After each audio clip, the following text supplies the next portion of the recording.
What is up, YouTube? I'm Devon DaVinci, leader of the Renaissance Crew, and you're watching DaVinci Reacts. Again, very busy week for me, so I wasn't able to get some videos up these last couple of days, but I do want to let you guys know that I am always thinking and preparing of some type of video to do. I am not forgetting about YouTube at all, so just know I will continue to make videos. Right now, I'm kind of in a period where I do tend to get kind of busy, but like I said, I'll always try to get some videos out at some point. With this being February and February being Black History Month, I figured it would be a good idea to try to do some videos about some topics that are related to Black history or Black American history, and maybe things that aren't really talked about a lot or aren't really known a lot about. I mean, everybody knows about the key figures like Martin Luther King, the topic of slavery and the civil rights movement and things like that, but some of the more nitty-gritty stuff and figures in Black history that don't really get a lot of attention, which is one of the reasons why I actually support the idea of Black History Month as of right now. It's funny because it seems like both sides of the aisle tend to have a problem with Black History Month. You have, well, I was about to say, you have some white people that don't like the idea of there being a month dedicated to Black history because it ignores other people in America. And you have some black people that have a problem with Black history because they have this running thing where it's like, well, February is the shortest month of the year, so why do they give black people the shortest month to celebrate their history? It's, to my knowledge, Black History Month was created by a black group. It started off as Black History Week, and then it expanded into a month. Maybe that'd be a good video to look up because I don't know the full story behind it, but I do know that it started off as a week and they moved it up to a month, and it was something that was started by a black group. But with that being said, this is a video done by Extra Credit. This is a video about a subject called redlining, which kind of explains it's a good explanation for how black and white neighborhoods formed in America. Like why there's certain neighborhoods that are predominantly black and certain ones that aren't. So this will hopefully get into more detail about it. I know it was a really big thing back in the day. I know it still exists today, but it's a lot more like on a smaller scale or more subtle, I guess. So I would like to see what they have to talk about it. If you guys have any comments or if you have any subjects you'd like to talk about as far as like Black history, be sure to leave it in the comment section and I'll go ahead and check it out. Because, I mean, like I said, it's interesting because there's a lot of figures that just don't really get talked about. And I think that people will be interested to, like, hear some of these stories. But let's do this. There will be a link for Virginia, Extra Credits 1933. Channel at the end of this video. 8-year-old Daisy walks hand in hand with her mother. They're shopping for Easter Sunday clothes. But as they board a bus, she's confused as to why they can't sit in the empty seats up front. Later, walking past a restaurant, she doesn't know why the white people get to sit inside while the black people are out in the beating sun. And finally, while in the clothing store, Daisy reaches for a hat to try on, just to have it snatched away by a white lady sales clerk. "She's not allowed to touch," the store clerk shouts. Daisy's mother's eyes turn cold. Well, if she can't touch, then we aren't buying. And without hesitation, Daisy's mother grabs her hand and they leave the store. Daisy received her first taste of racism that day. And more than 20 years later, she'd get an even bigger dose when her family moved to a segregated white neighborhood. Like many suburban areas, this one had been paid for through the discriminatory practices of redlining, a systematically racist banking policy that would financially hurt African American families for generations to come.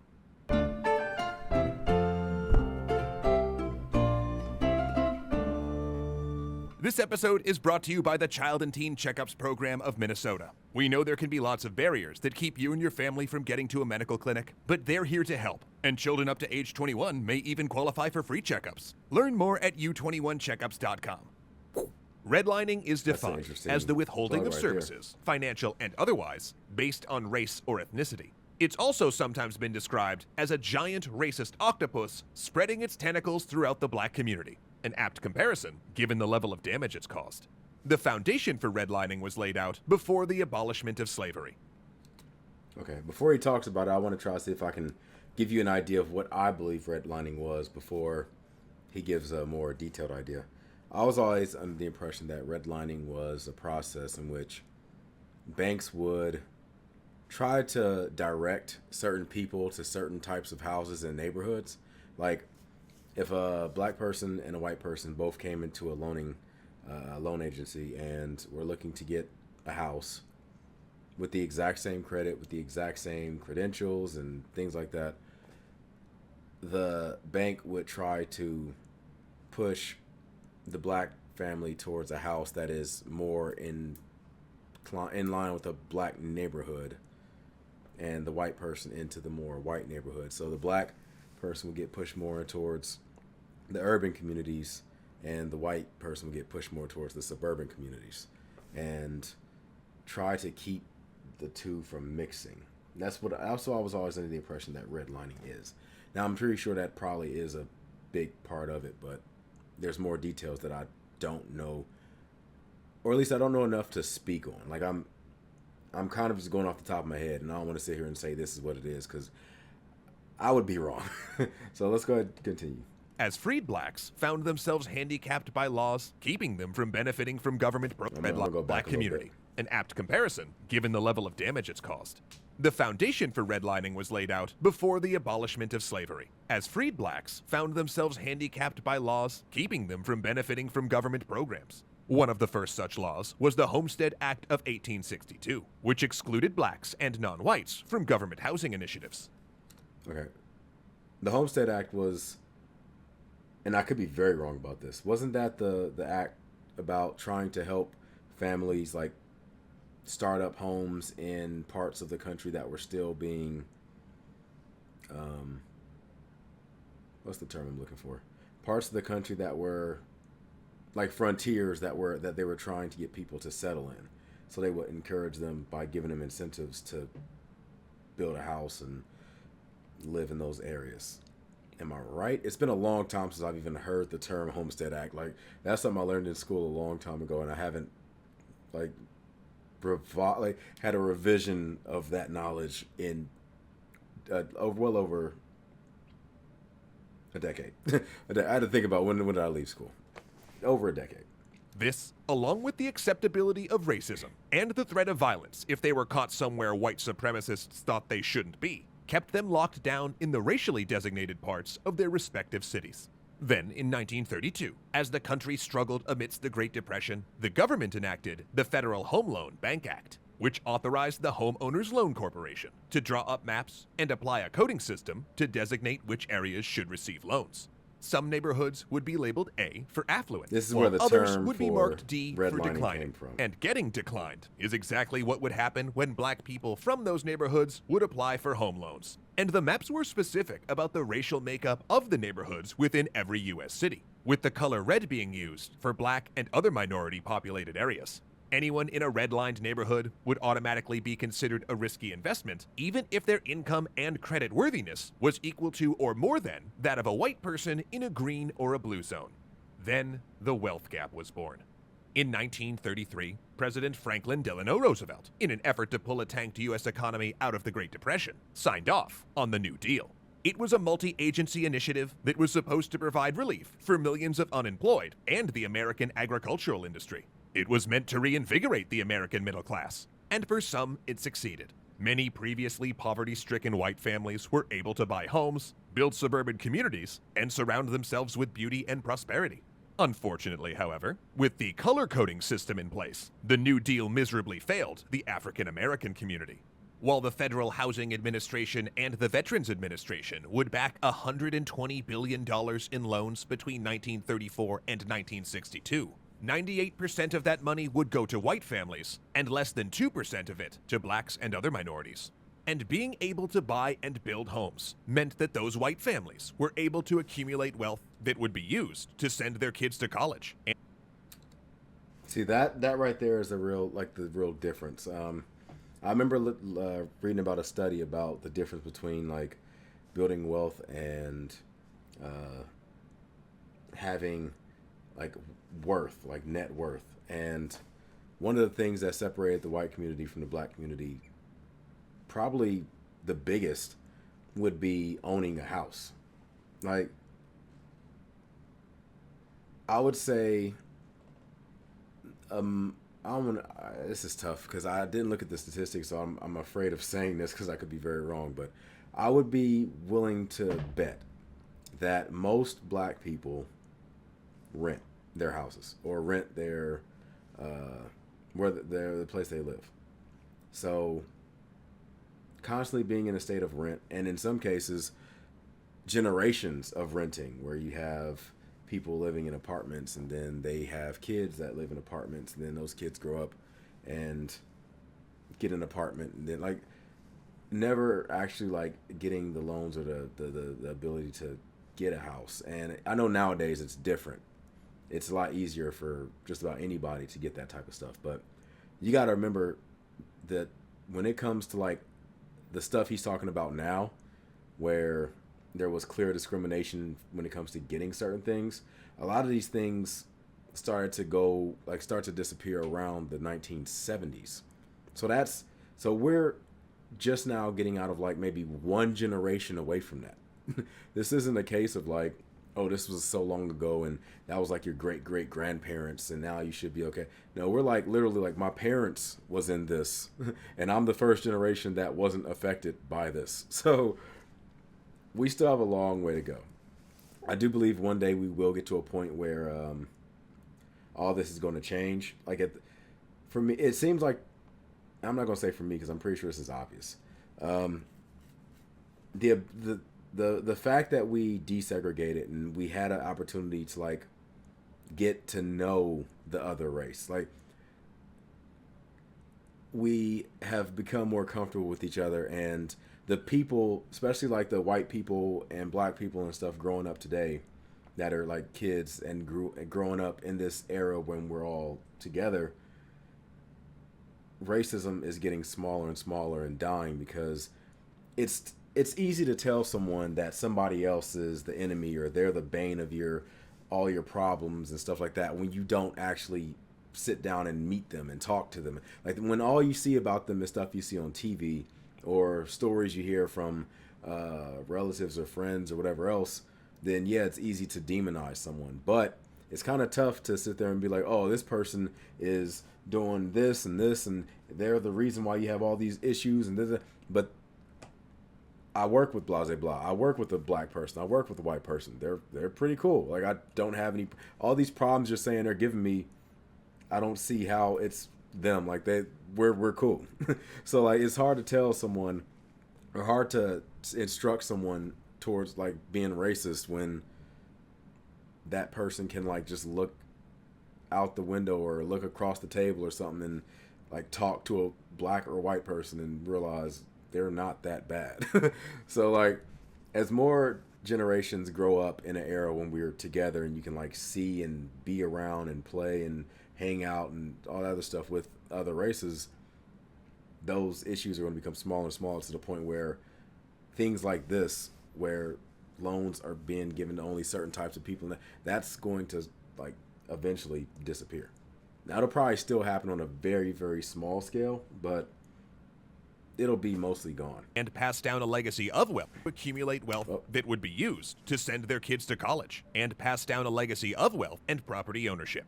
Without access to this generous helping hand, minority families and communities would struggle in ways that were unheard of by their white counterparts. And as if another barrier to progress was needed, many of these flourishing white suburban neighborhoods, like the infamous Levittown, Pennsylvania, would enact covenants that forbid the sale of any neighborhood property to blacks. Even if a black person did get a homeowner's loan, it would typically be for a property in their redlined neighborhood, which meant the home would be undervalued and the mortgage attached to a higher interest rate. Insurance was also higher, ultimately decreasing the home's estimated investment worth, or equity, making it harder to maintain and keep out of foreclosure. But leaving people incapable of homeownership and business loans is only one tentacle of this problem. This is a racist octopus, remember. As any neighborhood becomes wealthier, so does its surroundings. Thanks at least in part to the influx of cash generated from property taxes. True. In a neighborhood with good tax revenue, local hospitals have access to the latest in medical advancements, meaning residents there get to live longer, healthier lives. Supermarkets are more conveniently located, well-stocked, and filled with fresh quality produce. Small businesses thrive, providing an overall source of neighborhood pride. And most important of all, Schools are better funded and located, ultimately setting up those kids for multiple chances to succeed in life. Meanwhile, in the redlined areas, underfunded hospitals are overrun, as heart disease, cancer, asthma, and diabetes ravage a stressed-out community at much higher rates. There's limited access to affordable food with any nutritional value, as many of these supermarket chains seem to have instituted their own version of redlining. And in turn, this lack of service in low-income areas has created what the Department of Agriculture calls food deserts all across the country. And as the years melt into decades, the adults pass this struggle on to their children, who not only have to endure the usual trappings of adolescence, but often do so in a disillusioning and dangerous environment. One of our country's more glaring disparities can be found in the state of Michigan, where the schools in Detroit are literally falling apart around the students' heads, while only a few miles away, Grosse Pointe South High School has marble floors, an Olympic-sized swimming pool, and other non-crumbling amenities. Of course, it makes sense if you consider that as the schools rise in worth, so do the neighboring homes and vice versa. Redlining was then made illegal by the Fair Housing Act of 1962. However, the property values were never reconfigured, so the properties in urban neighborhoods are still grossly undervalued. Even worse, banks have been caught redlining as recently as 2015, with little to no consequences. This lack of accountability led to reverse redlining in the form of predatory lending, providing loans with conditions the banks know the borrowers will not be able to meet that targeted black families and contributed mightily to the economic collapse of 2008. And all over the country, redlined areas are also the focal point of intense police scrutiny, prompting increased and unnecessary interaction with law enforcement based on where someone may or may not live. Despite the fact that illegal drug use is statistically the same among all races, black people are 3 times more likely to be arrested or at least stopped by the police. For a quick illustration of this, literally only 1 of the 4 people who worked on this episode has ever been stopped and frisked. And if your guess was SVP, well, that just means you've been listening.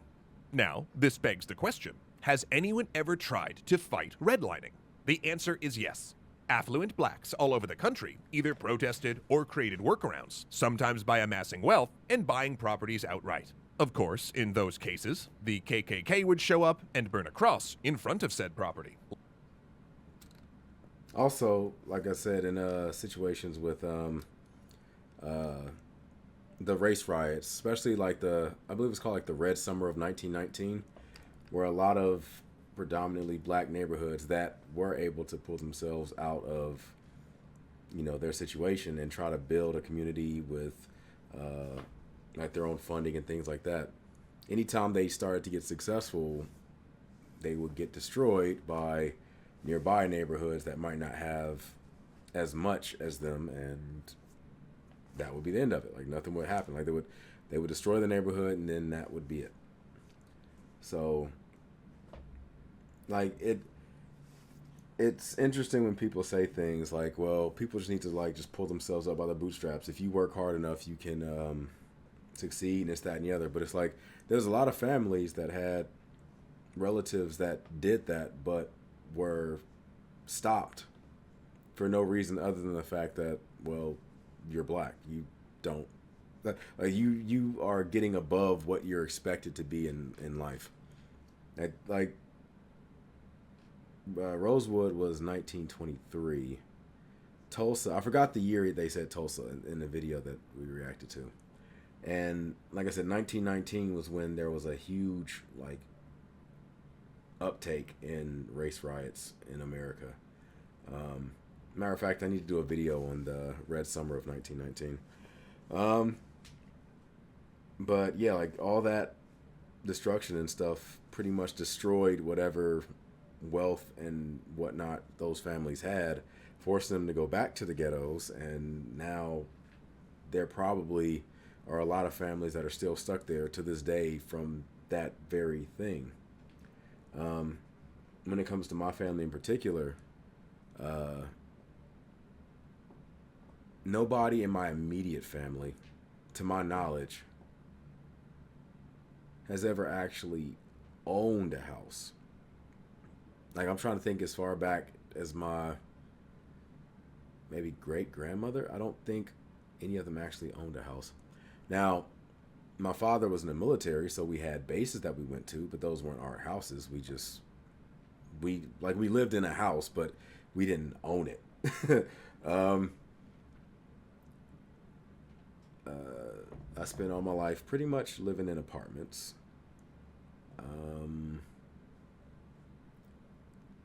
I'm trying to think. Before that, my mother and her parents used to live in a trailer park when she was young. When she was a little girl, they lived in a trailer park in West Virginia. My father lived in a house when he was a kid, and my grandmother did own her house. Now that I think about it, but they actually built their house. Like they had family that actually came and constructed the house for them. So it wasn't something that they necessarily bought. It was more so like they just had some land that they built a house on. But yeah, I think that's probably the only house in my immediate family. I have family members that are like aunts and uncles that own a house, especially like today. Like a lot of them, not a lot. I say a handful of them own houses now. But again, this is something that has happened within the last 20 to 30 years. Before that, none of them did. And I'm the first person in my immediate family. I'll take that back. My sister was the first, but I'm the second person in my immediate family to ever go to college. Like, my dad, my mom, others like siblings, cousins, everything else. High school was the end. I was the second to go to college. My sister was the first to go to college, and neither of us actually graduated. And it wasn't necessarily because we couldn't do it. It's because other things happened. Like my sister, she had to take care of her son who ended up getting cancer, and I left because debt was building up, and I felt like it was a waste because up until that point, like I was spending all this money on books and tuition and things like that, and I didn't even open my books. Like I would spend the entire year in a class and never actually opened a book. Like it just felt like a waste, so I just said, screw it. You want to learn a lesson from Devon DaVinci? Go to a trade school. Learn something that'll actually teach you a skill, so you can, like learn a skill first, and then if you want to make something out of that, then fine. But only go to college if you have an idea of what you want to do, and you have a roadmap built for how to get there. Look online for whatever job you're interested in. Look up the requirements for that job. Like go to Indeed or whatever the hell else website you want to go to that looks at like resumes and job offerings and things like that. Look up the requirements and what they want, and then go to college pursuing those things. That way you don't get all the extra stuff, or you know exactly what you need to hit. Also, go to a job fair or talk to somebody that works in that field, because a job might sound kind of glamorous when you're just like reading up on it, but talking to real people that work that job, they'll give you the nitty gritty and the things to look for and the things to look out for in that job. And then you can weigh whether or not it's something you want to do. I wanted to do IT and video game development, and I quickly learned those jobs are not as fun and glamorous as they might seem to a person that gets told that you can make a living making video games. It's not as fun as it actually sounds, like what it actually turns out to be. But of course, in those cases, the KKK would show up and burn a cross in front of said property, like they did to Black Orchestra leader George Morrison, who would endure 3 separate cross burnings when he ventured too far from Denver's now historic 5 Points neighborhood. And then there was Daisy Myers, who we referenced at the beginning of this episode. Regarded as the Rosa Parks of the North, she with her husband William and their 3 children bravely stood their ground in 1957 in the all-white neighborhood of Levittown, Pennsylvania, enduring months of racist harassment until the local authorities finally stepped in. As for modern efforts, organizations like the Greenlining Institute, based in Oakland, California, are pushing for the kind of reforms previously redlined neighborhoods could benefit from. And you can find out more info on them and how you can help in the description below. The problem is, redlining has already done tremendous damage to those families and communities who found themselves shunned and their dreams deferred. And even when caught red-handed redlining, the banking industry seldom suffers any consequences outside of bad press. This is why a wealth gap exists between whites and American minorities that may never be closed. In fact, it's estimated that even if racism were to somehow magically go away today, it would take 200 years for us to see anything that resembles real economic equality. So if you ever find yourself looking down on someone because of where they live or where they come from, you should rethink that. Because it turns out that while some of us got a helping hand, many others received nothing but a slap in the face. Once again, thanks so much to Child and Teen Checkups Program of Minnesota for sponsoring this episode. As we just discussed, we know that there can be lots of barriers that keep you from getting to a health clinic, but that's where Child and Teen Checkups Program can help. They provide resources for low-income families to take charge of their own health, including things like transportation assistance and interpreters. Not to mention dental health is included in their programs. But best of all, kids may even qualify for free annual checkups. You can get started today and learn more at u21checkups.com. That's the letter U, 21checkups.com. This show wouldn't be possible without legendary patrons like Ahmed Ziad Turk. So, yeah, the thing about redlining and, well, redlining is part of it, but yeah, like there's a lot of black people and minorities in this country that just never had the knowledge to go beyond what their family has ever gone past. Like I said, when I was applying for college, it was literally just me. Like I had to find out myself and learn how to like enroll and things like that. I had no idea how to apply for student loans or nothing because there wasn't really a stepping stone for that.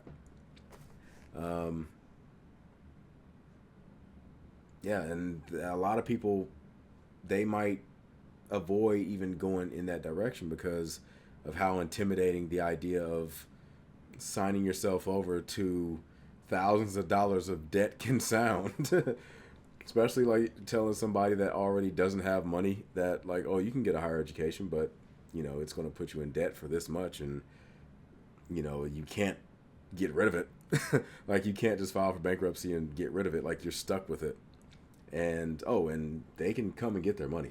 Like I worked as a debt collector on student loans, so I know that there are ways they can get their money, whether it's wage garnishment from your job or just withholding your tax returns at the end of the year, or hell, just flat out suing you. But yeah, they have ways of getting their money, and like I said, you can't get rid of it. Well, except I heard Joe Biden might be thinking about signing something that forgives for everybody that has $50,000 or less student loans, or it wipes out $50,000 worth of student loans. So I don't know if maybe if you have more than that, you'll still owe, but you'll just have that $50,000 taken out. I don't know how that works, but that's what I've heard. The thing with me is, and this also goes into my opinions about reparations and stuff, because I can go ahead and give you my opinion about everything. When it comes to reparations, I would love to see reparations, but not in the form of just like a lump sum or like some type of check or money or something like that. Because in the end, I personally don't feel that's going to do anything. If you give somebody that doesn't know how to manage money a bunch of money, they're just going to blow through it and it's going to end up getting fucked up. I think if we had reparations in the form of some type of, like in the form of legitimate actual opportunity, like reparations in the form of maybe a discount for college, or when it comes to like a housing loan, or to like getting a car or something to help you, you know, get a job, get an education, and being able to like have like some type of stepping stone to starting your life off right. Like the whole 40 acres and a mule thing that was promised a long time ago, like to give the 2021 equivalent of 40 acres and a mule today, something that allows us to like just to even the playing field a bit. I've heard people talk about like the difference between equality and equity and things like that, and like, yeah, like some people might need more help than others to get them on the same level. But in the end, once they're like, once they've hit the ground running, then they should be able to handle themselves. Like you can't, I don't think that you can like kneecap somebody and then just expect them to just get up and just start running just like everybody else. Like, no, they've been kneecapped. You might have to, pick them up and carry them for a bit until their legs heal, and then they can start running again. But I mean, yeah, everybody has problems, of course. I feel like you should deal with the most prominent problems, and then shift over as certain things are fixed or certain things are handled, and you can move on to the next priorities. But yeah, just because one person has an issue and you might have an issue too, but they're helping somebody else right now, it doesn't mean that they shouldn't because they're not helping me. Like there was a discussion about, yeah, we were just talking about the student loans thing. There's a lot of people that don't like the idea of people having their student loans paid off because they're like, oh, well, I paid off my student loans, so they should be forced to pay theirs too. Like, am I going to get some money for paying my student loans back? And it's like, maybe not, but that it's still something that helps get the economy right, because those people now have that money that they can dedicate towards something else. Maybe, well, if I had my student loans forgiven, I would, who knows, maybe I would do it right this time. Maybe I'd go to college with like I said earlier, with an actual plan. Because when I first got into college, my idea was to take as many classes that would help me learn necessary stuff in life. So even though I was going to college for software development, I was still taking like finance courses and like psychology courses and like things that like I felt like, okay, these are things that you need to know in life. like how to deal with certain things and how to handle your money and how to, like, these are things that I just felt like, first of all, should have been something that was taught for free in grade school. Like, these are things that, like, they teach us all this like stuff that doesn't mean anything to us necessarily. Like, we have 12 years of social studies, and we have like these advanced science courses and stuff that we have to learn in school. And it's like, unless you're planning on taking a field or applying for some type of job in those fields, you're never going to use that stuff ever again in your entire life. You should be spending the entire like older or the entire, what's the word I'm looking for? Upper school career, like high school, maybe high middle school. You should be spending that time learning things that are important in life. Like I said, how to handle your finances. When it comes to how to apply for a housing loan, when it comes to dealing with stress and all this other stuff, when it comes to, hell, anything, self-defense, when it comes to fighting, when it comes to politics, like how to get involved with your on a local level with politics, like how important it is to get involved with when it comes to like voting for sheriffs and judges and council members and things like that. Those are important things that nobody really pays attention to because they weren't really told to pay attention to it. When it comes to like just a lot of stuff that could be taught, or I feel should be taught, those are things that should be handled in high school. But I felt like, okay, well, I'm going to take care of that in college, and the debt starts building.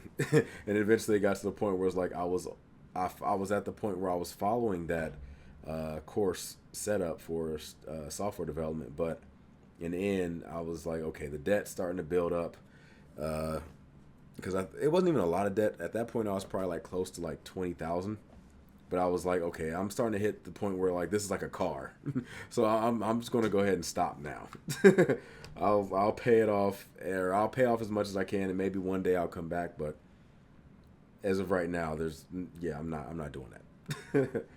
But also another thing I would also pick up if I were starting over again before I apply for student loans. If I were to like go back in time and talk to myself, I would tell myself,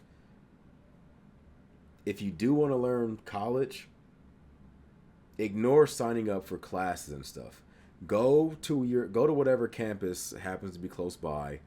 Go to the bookstore and buy the books associated for those classes, because when it comes to like most college courses, for me a lot of times I didn't have to open a college course book, because a lot of the stuff was stuff that I kind of learned, or I knew going back to high school, and it was like just revisionist stuff.